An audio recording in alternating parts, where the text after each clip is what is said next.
প্রবল জ্ঞানী হইবে যাহারা, আপন মনেতে বুঝিবে তাহারা। হে মানব সকল, ঘোষণা করো, যদি মুক্তি পেতে চাও, নাজাত পেতে চাও, তাহলে পড়ো লা ইলাহা ইল্লাল্লাহু মুহাম্মাদুর রাসূলুল্লাহ। কোরআনে কারীমের দাওয়াত, কালেমারে তাওহীদের দাওয়াত গ্রহণ করার সাথে সাথে অত্যাচারের স্টিম রোলার চাপিয়ে দিল কাফের বেঈমানেরা। মুসলমানেরা অত্যাচারিত হলেন, মার খাচ্ছেন, শহীদ হচ্ছেন, কষ্ট পাচ্ছেন তারা। এমত অবস্থায় রাসূল করিম সাল্লাল্লাহু আলাইহি ওয়াসাল্লাম একদিন কাবা শরীফের ছায়ায় বসেছিলেন, আরাম ফরমাচ্ছিলেন। এমন সময় হযরত খাব্বাব বিন আল আরিত রাদিয়াল্লাহু তাআলা আনহু সেখানে উপস্থিত হলেন। তিনি বলছেন, শাকাউনা ইলা রাসূলিল্লাহি সাল্লাল্লাহু আলাইহি ওয়াসাল্লাম ওয়া হুয়া মুতাওয়াসসিদুন বুরদাতুন ফি জিল্লিল কাবা। আমি রাসূলের কাছে গেলাম, যে দেখলাম তিনি কাবা শরীফের ছায়ায় আরাম ফরমাচ্ছেন, চাদরকে বগলের তলায় দিয়ে তারপরে হাতার উপরে মাথা রেখে কাবা শরীফের ছায়ায় আরাম ফরমাচ্ছিলেন। ফাকুলনা আলা তাস্তানসিরু লানা আলা তাদউ লানা ইয়া রাসূলুল্লাহ। হে আল্লাহর রাসূল, আপনি কি আমাদের জন্য আল্লাহর কাছে সাহায্য কামনা করবেন না? আপনি কি আল্লাহর কাছে আমাদের জন্য দোয়া করবেন না? আমরা তো মার খেতে খেতে শেষ হয়ে গেলাম, আমাদেরকে না খাওয়ায় রাখতেছে, আমাদেরকে অত্যাচার করতেছে, আমাদেরকে আগুনের উপরে চিৎ করে শোয়ায় রাখতেছে, আমাদেরকে উটের পায়ের সাথে রশি দিয়ে বেঁধে মরুভূমির উপর থেকে তাড়িয়ে দেওয়া হচ্ছে। এই অত্যাচার আমাদের উপরে হতেছে। হে রাসূল, আপনি কি আমাদের জন্য দোয়া করবেন না? হাদিস শরীফে এসেছে, হুজুর সাল্লাল্লাহু আলাইহি ওয়াসাল্লাম সোজা হয়ে উঠে বসলেন। হুজুর বললেন, ও খাব্বাব, তোমাদের আগে এই জমিনে যারা দ্বীনের দাওয়াত নিয়ে এসেছিলেন, দ্বীনকে প্রতিষ্ঠিত করতে এসেছিলেন, তাদেরকে ওরা ধরত এবং তাদের জন্য মাটির ভিতরে গর্ত খনন করত, আর সেই গর্তের ভিতরে তাদেরকে কোমর পর্যন্ত গেড়ে দিয়ে তাদের মাথার উপরে, এরপরে সুম্মা ইউতা বিল মানশার, এরপরে করাত আনা হতো, ফায়ুদাউ আলা রাসিহি ফায়ুজআলু নিসফাইন, এরপরে সেই করাত দিয়ে তার মাথার উপরে চিরে জীবন্ত মানুষটাকে দ্বিখণ্ডিত করে ফেলানো হতো। মা ইয়াসুদ্দুহু যালিকা আন দীনি। ও খাব্বাব, এই চরম অত্যাচারের পরেও কোন একজন দ্বীনের দায়ীকেও তার আল্লাহর দ্বীনের রাস্তা থেকে এক চুল পরিমাণ সরিয়ে দিতে পারে নাই। ওয়াল্লাহি খাব্বাব, আমি আল্লাহর নামে শপথ করছি, লা ইউতাম্মান্নাল্লাহু হাযাল আমরা হাত্তা ইয়াসিরা আর-রাকিবু মিন সানা ইলা হাযরামাউত। আমি আল্লাহর নামে কসম করে বলছি, সেদিন বেশি দূরে নয় যেদিন সানা থেকে হাযরামাউত পর্যন্ত লোকেরা চলাফেরা করবে, সওদাগরেরা যাবে, নারীরা চলবে, লা ইয়াখাফু ইল্লাল্লাহ, আল্লাহর ভয় ছাড়া মানুষের অন্তঃকরণে চোরের ভয়, ডাকাতের ভয়, জেনার ভয়, কোনো ভয় জনগণের কলিজায় আর থাকবে না। ভয় থাকবে একটাই, সে ভয় হবে কার? আরো জোরে বলুন, কার ভয়? শুধুমাত্র আল্লাহ সুবহানাহু ওয়া তাআলা, তার ভয় মানুষের অন্তঃকরণে থাকবে, আর কারো ভয় থাকবে না। ওয়ালাকিন্নাকুম তাস্তাজিলুন, আসলে তোমরা বড্ড তাড়াহুড়ো করছো। আমার বন্ধুগণ, আসুন কোরআনে কারীম থেকেই আমরা আলোচনা শুরু করি। আল্লাহ রাব্বুল আলামিন যে সূরা আমি আলোচনা করতেছিলাম, এই সূরা তো এক মহাসমুদ্র। পুরা কোরআন শরীফই, গোটা কোরআন শরীফকে আমি একটা সমুদ্রের সাথে তুলনা করতে পারি না। কোরআন শরীফকে আটলান্টিক মহাসাগরের সাথে আমি তুলনা করতে পারি না। আটলান্টিক মহাসমুদ্রের মতো কোরআন নয়, বরং কোরআনের এক একটা বিষয় পৃথিবীর সমস্ত সমুদ্র একত্রিত করলেও কোরআনের একটা বিষয়ের সমান হবে না। এত বিশাল কিতাব, আজিম কিতাব আল্লাহ পাক আমাদেরকে দান করেছেন। সুবহানাল্লাহি ওয়া বিহামদিহি। আসুন শয়তানের ওয়াসওয়াসা থেকে পানাহ চেয়ে নিই। আউযু বিল্লাহি মিনাশ শাইতানির রাজীম। বিসমিল্লাহির রাহমানির রাহিম। বিতাড়িত মরদুদ শয়তানের ওয়াসওয়াসা থেকে পানাহ চাই পরম করুণাময় আল্লাহ রাব্বুল আলামিনের নামে শুরু করছি। আর রাহমানু আল্লামাল কুরআন খালাকাল ইনসানা আল্লামাহুল বায়ান الشمس والقمر بحسبان والنجم والشجر يسجدان صدق الله العظيم। রহমান যিনি কোরআন শিক্ষা দিয়েছেন, আল্লামাল কোরআন, কোরআন শিক্ষা দিয়েছেন। প্রথম দিন আমি আপনাদের সামনে আলোচনা করেছিলাম আল্লাহ পাকের দয়া। সমগ্র বিশ্ব চলছে যার দয়ার উপরে, যার দয়া না হলে এক মুহূর্ত চলতে পারি না। সেই দয়াময় আল্লাহ রাব্বুল আলামিন বিশ্ববাসীর উপরে শ্রেষ্ঠ দয়া করেছেন, কোরআন শিক্ষা দিয়েছেন। সেই কোরআনের পরিচিতি আমি গতকাল আপনাদের সামনে বলেছি, আজকে বলবো। এই কোরআনে কারীমের নাজিলের উদ্দেশ্য, কোরআনে কারীমের বৈশিষ্ট্য, কোরআনে কারীমের মর্যাদা। কোরআন এক বিশাল, এর কোরআন যেমন বিশাল তার আলোচনাও তেমন বিশাল। কোরআনে কারীমের বৈশিষ্ট্য হচ্ছে কোরআন গোটা মানব জাতির জন্য সর্বশেষ হেদায়েতের গ্রন্থ। আল্লাহর পক্ষ থেকে আর একটি বাণীও মানুষের জন্য আসবে না। আল্লাহর পক্ষ থেকে মানুষের জন্য আর কোনো বাণী আসবে? বলুন, আসবে? আল্লাহর পক্ষ থেকে মানুষের জন্য হেদায়েতের আর কোনো কথা আসবে না, এটাই শেষ। কালামে রব্বানি, আখেরি কালাম কোরআনে কারীম, এরপরে আর কোনো বাণী আল্লাহর পক্ষ থেকে আসবে না। প্রচলিত অর্থে আমরা আসমানি কিতাবগুলোকে ধর্মগ্রন্থ বলি, ধর্মগ্রন্থ আমাদের দেশের লোকেরা বলে। এবং এই ধর্মগ্রন্থের আওতায় বেদ, জিন্দাবিস্তা, ত্রিপিটক, বাইবেল ইত্যাদিগুলিকে ধর্মগ্রন্থ বলা হয়। ধর্মগ্রন্থ প্রচলিত অর্থে ধর্মগ্রন্থ বলতে যা বুঝায়, কোরআনে কারীম তেমন কোন প্রচলিত অর্থে ধর্মগ্রন্থ নয়।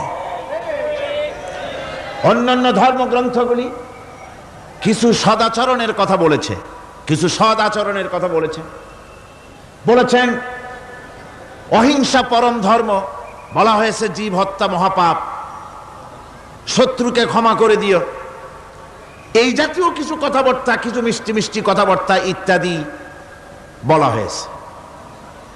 এবং পৃথিবী জুড়ে স্থান কাল পাত্র ভেদে তার কোনো স্থায়ী আবেদন টিকে থাকে নাই।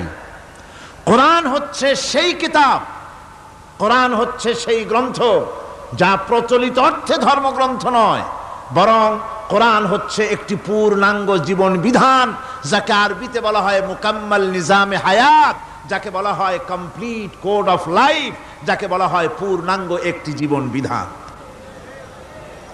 কোরআন শরীফ এমন কিছু নাই যা কোরআন শরীফের মধ্যে বিধৃত হয়নি। সকল কথা আল্লাহ পাকের মধ্যে বলে দিয়েছেন একেবারে। এ কোরআনে কি নাই? সব আছে। কোরআন শরীফ পিঁপড়া থেকে শুরু করে হাতি পর্যন্ত কোরআনের ভিতরে সন্নিবেশিত করা হয়েছে। পিঁপড়ার নামে একটা সূরা আছে না? নাম কি? সূরা আন-নামল। আবার হাতির নামেও একটা সূরা আছে, নাম কি? সূরা ফিল। লোহার নামে সূরা আছে, মাকড়সার নামে সূরা আছে, মৌমাছির নামে সূরা আছে, মানুষের নামেও সূরা আছে। মানুষের ভেতরে দুটো শ্রেণী, পুরুষ এবং নারী, মহিলাদের কেউ বাদ দেওয়া হয় নাই, তাদের জন্য একটা সূরা আছে, নাম কি? তাহলে পিঁপড়া থেকে শুরু করে হাতি আর মানুষ, তার প্রয়োজনীয় যা কিছু সব কিছুকে আল্লাহ পাক কোরআনে কারীমের মধ্যে সন্নিবেশিত করে দিয়েছেন। আমি অনেকবার এই কথা বলেছি, এটা কোনো কোরআন হাদিসের কথা নয়, এটা আমার ধারণার কথা, কোরআন হাদিসের কথা নয়। যেমন কোরআন শরীফের শুরু হয়েছে বিসমিল্লাহ দিয়ে। কি দিয়ে শুরু হয়েছে? বিসমিল্লাহ দিয়ে। প্রথম অক্ষরটা কি? বা। আর শেষ হয়েছে মিনাল জিন্নাতি ওয়ান নাস, শেষের অক্ষর কি? সিন। তাহলে কোরআনের প্রথম অক্ষর বা আর শেষের অক্ষর সিন, দুইটাকে জুড়ে দিলে কি হয়? বাস। আমার কাছে মনে হয় যেন কোরআনে কারীমের ভিতরে আল্লাহ রাব্বুল আলামিন পৃথিবীবাসীদের জন্য যা কিছু প্রয়োজন সব কিছু সন্নিবেশিত করে দিয়েছেন। শুরু করলেন বা দিয়া, শেষ করলেন সিন দিয়া, বাস করে দিলেন যেন বলা হলো পৃথিবীর মানুষেরা তোমাদের জন্য কিয়ামত পর্যন্ত যা কিছু দরকার সবগুলি আমি আল্লাহ রাব্বুল আলামিন কোরআনের মধ্যে ভরে দিয়েছি। বাস হয়ে গেছে, আর কিছুর প্রয়োজন নাই, আর কিছু প্রয়োজন নাই, সব আমি কোরআনে কারীমের ভেতরে সন্নিবেশিত করে দিয়েছি। সুতরাং কোরআনে কারীমের এই বৈশিষ্ট্য যে অন্য ধর্মগ্রন্থের মতো কোরআন শরীফ নাম সর্বস্ব একটি ধর্মগ্রন্থ নয়, এর মধ্যে রয়েছে মানুষের প্রয়োজনীয় সব কিছু। কোরআনের আরেকটি বৈশিষ্ট্য হচ্ছে যে অন্যান্য ধর্মগ্রন্থগুলির ভেতরে মানুষেরা হাত লাগাইছে, অপারেশন করেছে, বাড়াইছে কমাইছে, সর্বনাশ করে দিয়েছে, ইচ্ছে মতো বাড়াইছে কমাইছে। কমাতে কমাতে কম্বলের লোম বাঁচতে যেমন কিছু থাকে না, নিজেরা নিজেদের কথা ভিতরে ঢুকাতে ঢুকাতে আজকের বাইবেল আল্লাহর কথা শূন্য হয়ে গিয়েছে। বর্তমান পৃথিবীতে লুক, জন, মার্ক, মথি, scripture, new testament, old testament, খ্রিস্টানদের ধর্মগ্রন্থ বলতে যা বুঝায় এই পুরা ধর্মগ্রন্থ, তাদের এই কিতাবগুলির ভিতরে আল্লাহ রাব্বুল আলামিনের একটি কথা নাই, সব তারা শেষ করে ফেলেছে। কোরআন এক্ষেত্রে ব্যতিক্রম। এ কোরআন একমাত্র কিতাব যা আজ পর্যন্ত অকৃত্রিম এবং অবিকৃত অবস্থায় বিশ্ব মানব সভ্যতার সামনে বিজয় গৌরব নিয়ে দেদীপ্যমান হয়ে আছে দ্বীপ্রহরের সূর্যের মতো, যার ভিতরে কোনো ভুল নাই, যার ভেতরে কোনো ত্রুটি নাই। কোরআনে কারীম তার আরেকটি বৈশিষ্ট্য হচ্ছে কোরআন একমাত্র গ্রন্থ যার ভাষা এবং সাহিত্য 1400 বছর ধরে এর ভিতরে কোনো কৃত্রিমতা ঘটেনি। আরবি ভাষা এবং সাহিত্যের সর্বোৎকৃষ্ট নমুনা হিসাবে কোরআন শরীফ টিকে আছে। পৃথিবীর কত ভাষা শেষ হয়ে গিয়েছে, কত ভাষা জন্মগ্রহণ করেছে আর মরে গেছে তার ঠিক নাই। ভাষার উন্নতি যত হচ্ছে, কোরআনে কারীম সমস্ত ভাষা এবং সাহিত্যের মানকে উতরে গিয়ে এমন এক জায়গায় কোরআনের ভাষা সাহিত্য পৌঁছে গেছে যাকে স্পর্শ করা পৃথিবীর কোনো ভাষার পক্ষে সম্ভব নয়। কোরআন এক জীবিত ভাষা, জীবন্ত ভাষা। কোরআন আরবি ভাষা, পৃথিবীর অন্তত 38টি দেশের রাষ্ট্রভাষা, স্টেট ল্যাঙ্গুয়েজ আরবি ভাষা। এই আরবি ভাষা আল্লাহ পাক এই কোরআন নাজিল করেছেন, এর মজা ফুরায় না, এর সাহিত্যের মান ফুরায় না। এটা হচ্ছে কোরআনে কারীমের আরেকটি বৈশিষ্ট্য। কোরআনে কারীমের অন্যান্য বৈশিষ্ট্যের ভেতরে আরেকটি বৈশিষ্ট্য হচ্ছে যে এ কোরআনে কারীম একমাত্র কিতাব যেই কিতাবের ভেতরে রয়েছে কোরআনের অনুসারী তাদের নাম এবং কোরআনের অনুসারী তাদের ধর্মের নাম গ্রন্থের ভেতরে আছে, যা অন্য কোনো কিতাবের মধ্যে নাই।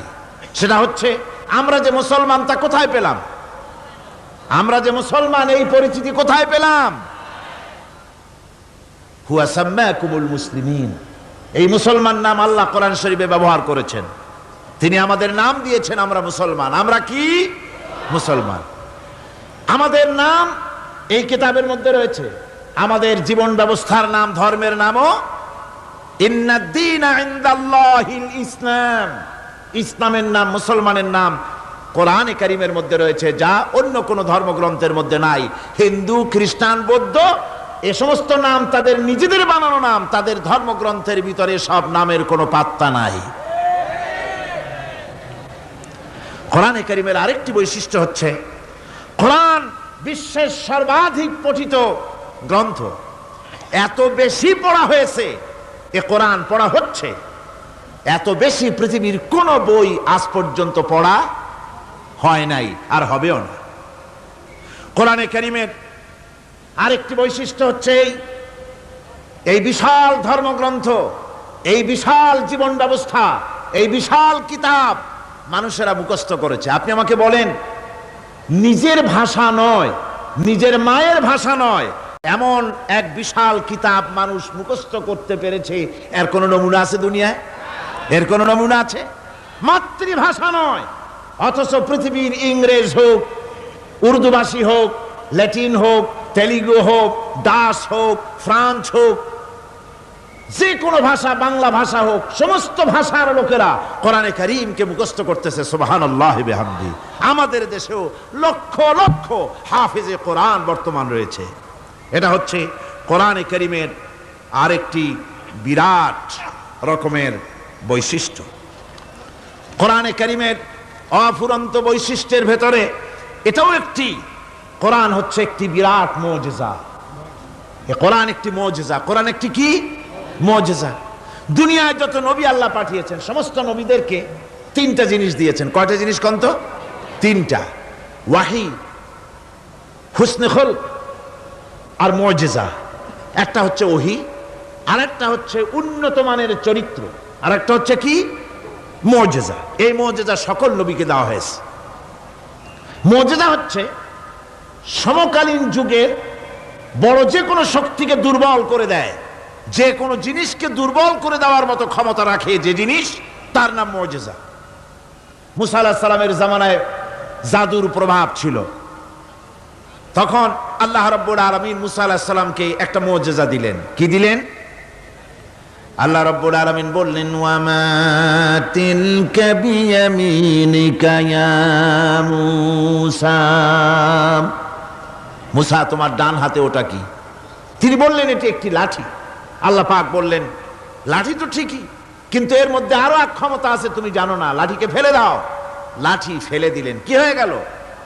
হিয়া হাইয়াতুন তাসআ।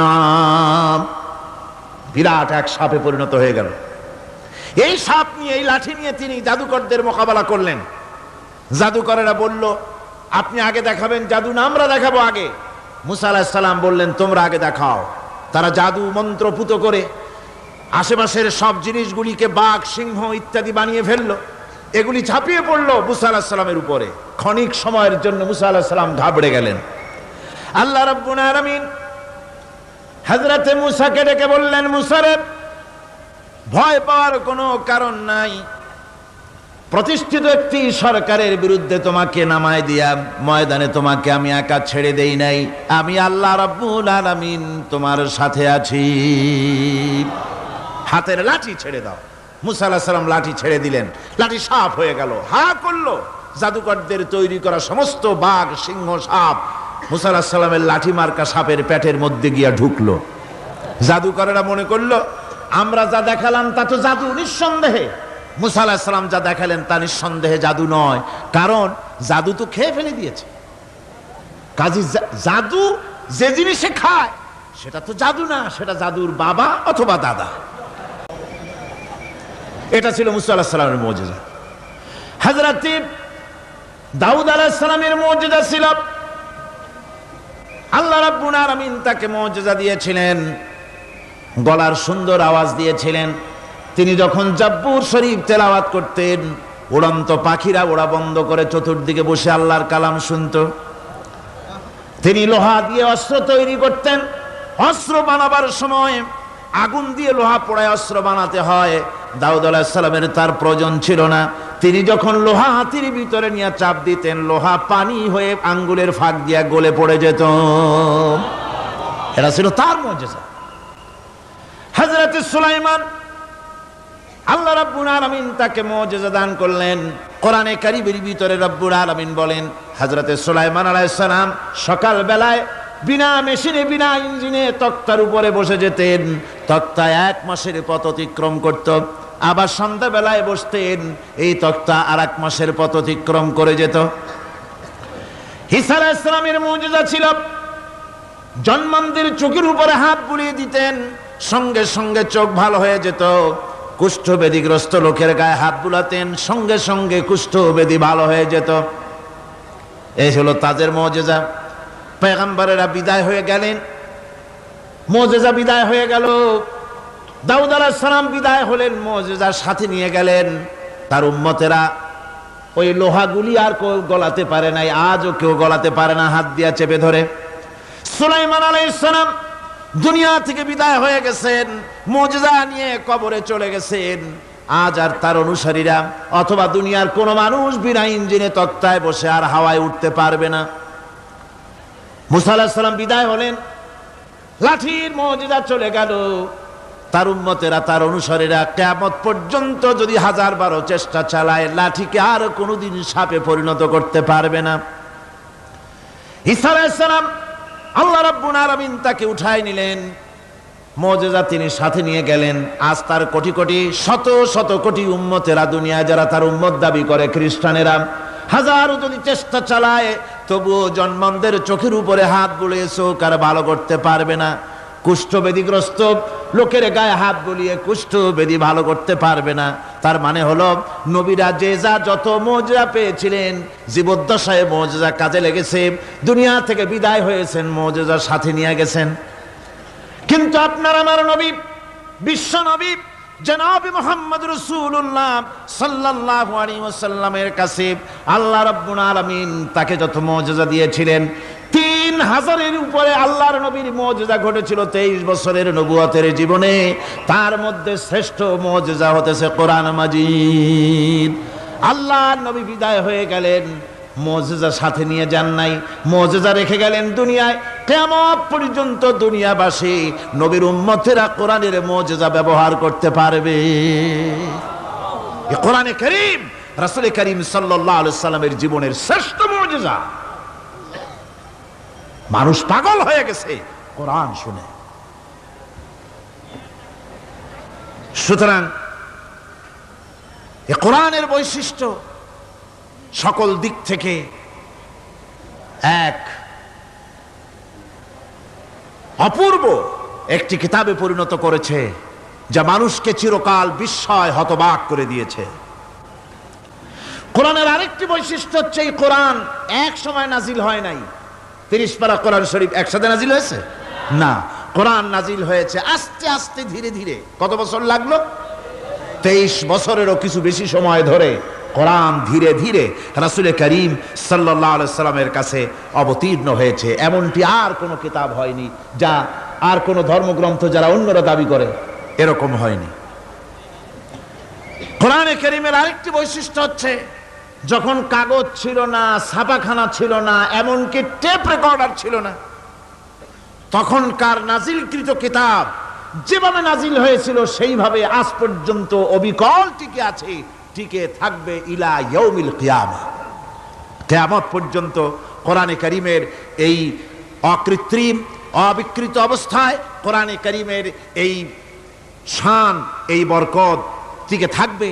এই জন্য কোরআন শরীফ হচ্ছে এই পৃথিবীর মহাবিশ্বের মহাবিস্ময়। কোরআন হচ্ছে পৃথিবীর মহাবিশ্বের মহাবিস্ময়। এর মর্যাদা সম্পর্কে রাসূল কারীম সাল্লাল্লাহু আলাইহি ওয়াসাল্লাম বলেছেন, ওয়ান উসমান রাদিয়াল্লাহু তাআলা আনহু আন্নাহু ক্বাল ক্বাল রাসূলুল্লাহ সাল্লাল্লাহু আলাইহি ওয়াসাল্লাম খায়রুকুম মান তাআল্লামাল কুরআন ওয়া আল্লামাহু, রাওয়াহুল বুখারী। আল্লাহর নবী বলেন, তোমাদের মধ্যে সর্বোত্তম ব্যক্তি সেই, তোমাদের ভিতরে ভালো ব্যক্তি, উত্তম ব্যক্তি সেই যে ব্যক্তি নিজে কোরআন শেখে আর অন্যকে শেখায়। কোরআন যে শেখে আর অন্যকে যে শেখায়, সেই ব্যক্তি হলো তোমাদের মধ্যে সর্বোত্তম ব্যক্তি, ভালো ব্যক্তি। সুবহানাল্লাহ পড়েন। কোরআনে কারীমের এই মর্যাদা সম্পর্কে রাসূল কারীম সাল্লাল্লাহু আলাইহি সাল্লাম বলেছেন, দুই ব্যক্তিকে, দুই শ্রেণীর লোককে ঈর্ষা করা যায়। অমুকে বিরাট বাড়ি করেছে, সে বাড়ি থেকে হিংসা হয়, আমি ওরকম বাড়ি করব, অমুকের মতো নেতা হব, অমুকের মতো বড় লোক হতে হবে। পরশ্রী কাতরতা অথবা ঈর্ষা করা, এরকমের ঈর্ষা করা জায়েজ নাই। রাসূলুল্লাহ বলেছেন, দুই ব্যক্তির সঙ্গে ঈর্ষা করা যায়। আন ইবনে উমর রাদিয়াল্লাহু তাআলা আনহু আন্নাহু ক্বাল ক্বাল রাসূলুল্লাহ সাল্লাল্লাহু আলাইহি ওয়াসাল্লাম লা হাসাদা ইল্লা আলাল ইসনাইন, দুই ব্যক্তি ছাড়া অন্য কারো সাথে হিংসা করা যায় না, রিস্ক করা যায় না। কোন কোন ব্যক্তি? রাজুলুন আতাহুল্লাহুল কুরআন ফাহুয়া ইয়াকুমু বিহি আনা আল-লাইলি ওয়া আনা আন-নাহার, ওই ব্যক্তির সঙ্গে ঈর্ষা করা যায়, হিংসা করা যায় যে ব্যক্তিকে আল্লাহ পাক কোরআনের ইলম দান করেছেন, সে ব্যক্তি দিনরাত কোরআন তেলাওয়াত করে, কোরআনের উপরে আমল করে, কোরআনের উপরে থাকে, মানুষকে কোরআনের দাওয়াত দেয়, ওই লোকের সাথে ঈর্ষা করা দরকার যে তার মতো হতে চায়। ওয়ারাজুলুন আতাহুল্লাহু মালান ফাহুয়া ইউনফিকু মিনহু আনা আল-লাইলি ওয়া আনা আন-নাহার, মুত্তাফাকুন আলাইহি। বুখারী মুসলিমের হাদিস। রাসূলুল্লাহ বলছেন, অন্য আরেক ব্যক্তি হচ্ছে যে ব্যক্তিকে আল্লাহ পাক মাল দিয়েছেন, সম্পদ দিয়েছেন, ওই ব্যক্তি তার মাল আর সম্পদকে দিন রাত দুহাতে আল্লাহর রাস্তায় খরচ করে, তার মতো হওয়ার জন্য তার সাথে ঈর্ষা করা যেতে পারে। আমার বন্ধুগণ, এ কোরআন হচ্ছে এমন এক কিতাব যে কোরআনকে নিয়ে যারা অগ্রসর হয় আল্লাহ তাদেরকে বাড়ায় দেন, আর কোরআনের সাথে যারা হিংসা করে, বিদ্বেষ করে, আল্লাহ তাদেরকে অধঃপাতিত করে দেন। আন ওমর ইবনুল খাত্তাব রাদিয়াল্লাহু তাআলা আনহু قال قال رسول الله صلى الله عليه وسلم ان الله يرفع بهذا الكتاب اقواما ويضع به آخرين رواه মুসলিম। হযরত ওমর রাদিয়াল্লাহু তাআলা আনহু বলছেন যে আল্লাহ পাক এই কোরআনের সাহায্যে এক শ্রেণীর লোককে প্রতিষ্ঠিত করবেন দুনিয়ার বুকে, এবং আখিরাতেও আরেক শ্রেণীর লোককে করবেন অধঃপাতিত। যারা কোরআনের সাথে বিরোধিতা করবে, তারা যদি হিরো হয় আল্লাহ তাদেরকে জিরো বানাবেন। কি বানাবেন? জোরে কোন কি বানাবেন? জিরো বানিয়ে দিবেন। আর কোরআনকে নিয়ে যারা আগ বাড়ে, তারা যদি জিরো হয় আল্লাহ পাক তাদেরকে কি বানায় দেন? কোরআনের সাথে বিরোধিতা আজকের নতুন কিছু নয়, আবহমান কাল থেকে কোরআনের সাথে চলছে বিরোধিতা। বিশ্বকবি, কবি সম্রাট আল্লামা ইকবাল, আল্লাহ তাকে জান্নাতুল ফেরদাউস নসিব করুন, সবাই বলুন আমিন। আল্লামা ইকবাল বলেছেন, সতীজা কর রহা হ্যায় আসল সে তাইম রোজ, সতীজা কর রহা হ্যায় আসল সে তাইম রোজ, চরাগে মুস্তফা বি সে শরারে বুলহবিস।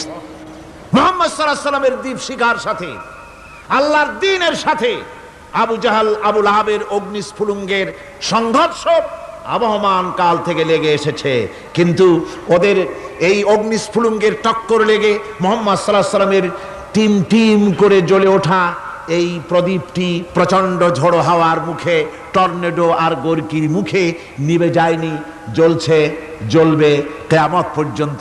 এটাকে নিভাবার ক্ষমতা বিশ্বের কোনো মানুষের নাই। ফু দিয়ে কেউ যদি নিভাতে চায়, চেহারা শুদ্ধ, মাথা শুদ্ধ, পুড়ে ছাই হয়ে যাবে, কোরআনের আলোকে নির্বাপিত করতে পারবে না।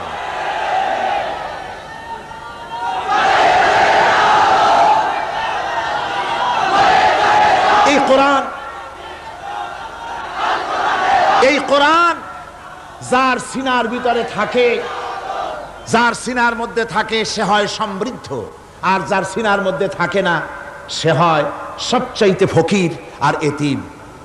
আল্লাহর নবী বলেছেন, ইন্নাল্লাযী লাইসা ফী জাওফিহি শাইউম মিনাল কুরআনি কাল বাইতিল খারিব। যেই দেহের ভিতরে কোরআন নাই, যেই দেহের ভিতরে, যেই সিনার ভিতরে কোরআন নাই, ওই মানুষটা হতেছে একটা সাড়া বাড়ির মতো, একটা উজাড় বাড়ির মতো, বিরান বাড়ির মতো। বিরান বাড়িতে কি থাকে? সাড়া বাড়িতে কি থাকে? কি কয়? না না, ভূত কিসের? খামোখাই ভয় পান আপনারা। ভূত বলে কিছু নাই। হ্যাঁ, শয়তান থাকে, জিন থাকে, তারপরে ওর মধ্যে আর কি থাকে? উতুম পেঁচা থাকে, ইঁদুর থাকে, তেলাপোকা থাকে, উই পোকা থাকে, বাঁদর থাকে, উল্লুক থাকে, সাপ থাকে। রাসূলুল্লাহর কথা দেখেন, কি সুন্দর কথা, সুবহানাল্লাহ, সুবহানাল্লাহ। যে দেহের ভিতরে কোরআন নাই, সারা বাড়িতে যা থাকে, পুরো বাড়িতে যা থাকে, বিরান বাড়িতে যা থাকে, যে দেহে কোরআন নাই সেই দেহের মধ্যে তাই থাকে। আজ দেখুন বাংলাদেশের শিক্ষাঙ্গনে, কলেজ ইউনিভার্সিটিগুলিতে কোরআন পড়ানো হয় না, বলেন ঠিক কিনা? আমাদের বিশ্ববিদ্যালয়গুলিতে কোরআন পড়ানো হয়, তাফসীর পড়ানো হয়, হাদিস পড়ানো হয়, হয় না। হাদিস, কোরআন, আল্লাহর কালাম পড়ানো হয় না বলে অবস্থা কি হয়েছে? হাদিস থেকে মিলায় নেন, ইন্নাল্লাযী লাইসা ফী জাওফিহি শাইউম মিনাল কুরআনি কাল বাইতিল খারিব। কোরআন নাই তো সারা বাড়ি, কোরআন নাই তো কি আছে? যে ঘরের মধ্যে মানুষ নাই, উল্লুক থাকে, ভাল্লুক থাকে, শয়তান থাকে, তেলাপোকা থাকে, সারপোকা থাকে, হিংস্র প্রাণী ভরপুর থাকে। যে শিক্ষা প্রতিষ্ঠানে কোরআন পড়ানো হয় না, সেখানেও সন্ত্রাসীরা বাস করতে পারে, ভালো মানুষ টিকতে পারে না।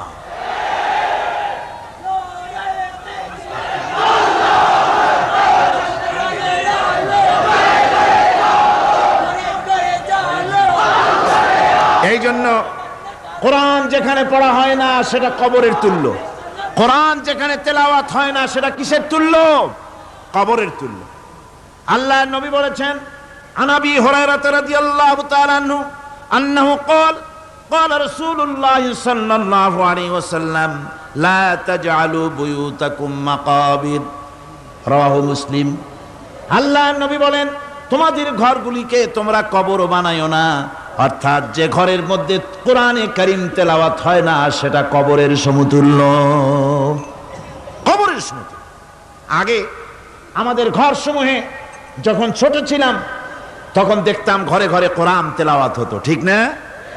প্রত্যেকটা ঘরের জানালা দিয়া সকালবেলায় আওয়াজ আসতো, আউযু বিল্লাহি মিনাশ শাইতানির রাজিম, বিসমিল্লাহির রহমানির রহিম, তেলাওয়াতের আওয়াজ ভেসে আসতো। আজ আর এই অবস্থা নাই। আজ ভদ্রলোকের বাড়ির সামনে দিয়ে হেঁটে যাবেন, সকালবেলা কিসের তেলাওয়াত? জনমের ঘুম ঘুমায়, পাইকারি দরে ঘুমায়, ফজরের নামাজ নাই। শহরের অবস্থা, অধিকাংশ বাড়িতে ফজরের নামাজ হয় না। ডিসেন্টিনার মাধ্যমে, আগে তো ছিল শুধু বাংলাদেশের ছবি, ডিসেন্টিনার মাধ্যমে সারা পৃথিবীর শয়তানি আর বদমাশি ঘরে বসে গেলা যায়। উপকারিতা এবং অপকারিতা দুটোই আছে। নিউজ দেখা যায়, সাথে সাথে আবার নিউজের সাথে আরো বাজে কিছু দেখা যায়। এগুলো দেখতে দেখতে রাত শেষ হয়ে আসে, ঘুমায় জনমের মতো, এক ঘুমে বেলা 9টা আর 10টা। কিসের ফজরের নামাজ আর কি এর কোরআন শরীফ তেলাওয়াত করে? এরপরে উঠলো 9টা 10টার সময়, উঠে